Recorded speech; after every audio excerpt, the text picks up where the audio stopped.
Hello foodies, welcome to our channel. ఈరోజు మన recipe వచ్చేసి ఆనియన్ సమోసా. ఫస్ట్ అయితే ఒక బౌల్ తీసుకొని 250 గ్రామ్స్ మైదా పిండి యాడ్ చేసుకోవాలి. దానిలో చిటికెడు సాల్ట్ మరియు వాటర్ యాడ్ చేసుకొని స్మూత్గా కలుపుకోవాలి.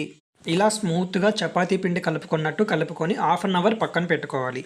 ఇప్పుడు ఇంకో బౌల్ తీసుకొని దానిలో కొంచెం మైదా పిండి వేసుకొని పేస్ట్లా కలుపుకోవాలి. ఇది సమోసా ఫోల్డ్ చేసే టైంలో యూజ్ అవుతుంది. సో మరీ పలుచగా కాకుండా పేస్ట్లా కలుపుకుంటే సరిపోతుంది. ఇప్పుడు ముందుగా ప్రిపేర్ చేసుకున్న మైదా పిండితో రౌండ్గా రోల్స్ చేసుకోవాలి.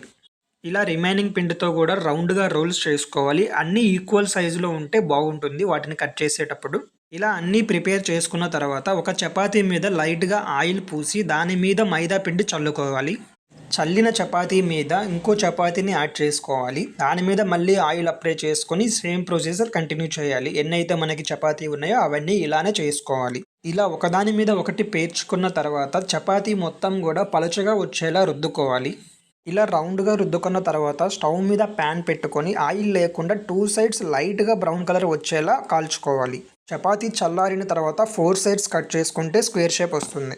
స్టఫ్ కోసం కొత్తిమీర 10 నుంచి 12 పచ్చిమిర్చి తీసుకున్నాను. దానిలోనే ముందుగా కట్ చేసి పెట్టుకున్న 2 medium size onion cut add చేసేసాను. ఆనియన్స్ కూడా యాడ్ చేసిన తర్వాత రుచికి సరిపడా కారం, సాల్ట్, అలాగే chaat masala or garam masala 1 spoon add చేసుకోవాలి. యాడ్ చేసిన తర్వాత వీటిని బాగా కలుపుకోవాలి. ఇప్పుడు స్క్వేర్ షేప్గా కట్ చేసి పెట్టుకున్న చపాతీని మిడిల్లో కట్ చేస్తే 2 పార్ట్స్ అవుతుంది ఇది.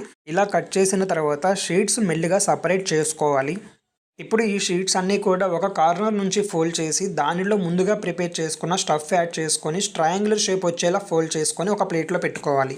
మనం చపాతీని స్క్వేర్ షేప్లో కట్ చేసుకున్నప్పుడు ఎక్స్ట్రా పీసెస్ ఉంటాయి. కావాలంటే వాటిని మీరు రోస్ట్ చేసుకొని చిప్స్గా కూడా తినేసేయచ్చు.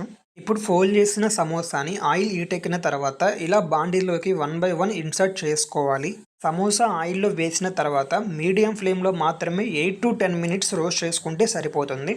ఇప్పుడు వేయించిన సమోసాని ఒక ప్లేట్లోకి సపరేట్ చేసుకొని ముందుగా మనం వేపుకున్న గ్రీన్ చిల్లీని కూడా దీనిలో పెట్టుకొని అలా 2 కలిపి ఒకేసారి కొరికి తింటే ఉంటుందండి. ఆ వర్ణనాతీతం